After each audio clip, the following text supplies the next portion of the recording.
আজ দেখাবো বাসি তরকারি দিয়ে একটা নতুন তরকারি। আজকাল বাঁধাকপির তরকারি একটুখানি রান্না করলেও তাও থেকে যায়, খেয়েও যেন শেষ হয় না।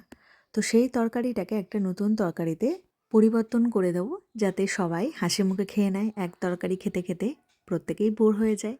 চলুন তাহলে রেসিপিটা শুরু করা যাক। এখানে বেসনেরও একটা ব্যাটার আছে, সেটাও কিন্তু বেঁচে যাওয়া।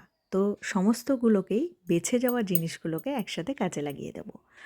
বাটিতে আছে বাঁধাকপির তরকারি, ছোট করে কেটে নেওয়া পেঁয়াজ আর ধনেপাতা। এখানে নিয়েছি বেসনের ব্যাটারটা।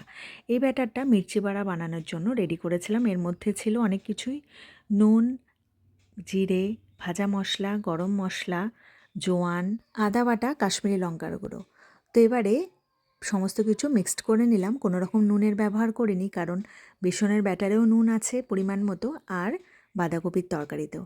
তো খুব ভালো করে মিক্সড করে নিয়ে কড়াইতে সর্ষের তেল গরম করে এক এক করে ভেজে নেব। বাইন্ডিংটা একটু পাতলা হয়েছিল, আমি আর বাড়াতে চাইনি বলে বেসনের ব্যবহার করিনি। যদি এই রকম মনে হয় তাহলে আপনারা একটু বেসনের ব্যবহার করতে পারেন। এখানে অনেকটা পরিমাণে তেল আছে, সমস্ত বড়া ভালো করে ভেজে নিয়ে তেল তুলে রেখেছি।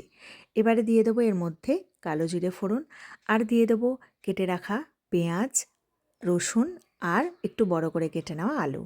সমস্ত কিছুকেই খুব ভালো করে প্রথমে ভেজে নেব। ভেজে নিয়ে দিয়ে দেবো টমেটো, আদা বাটা, জিরে গুঁড়ো, ধনে গুঁড়ো, হলুদ গুঁড়ো, নুন আর চিনি, সাথে দিয়ে দেবো লঙ্কা। খুব ভালো মতো মশলা কষিয়ে নিয়ে দিয়ে দেবো জল।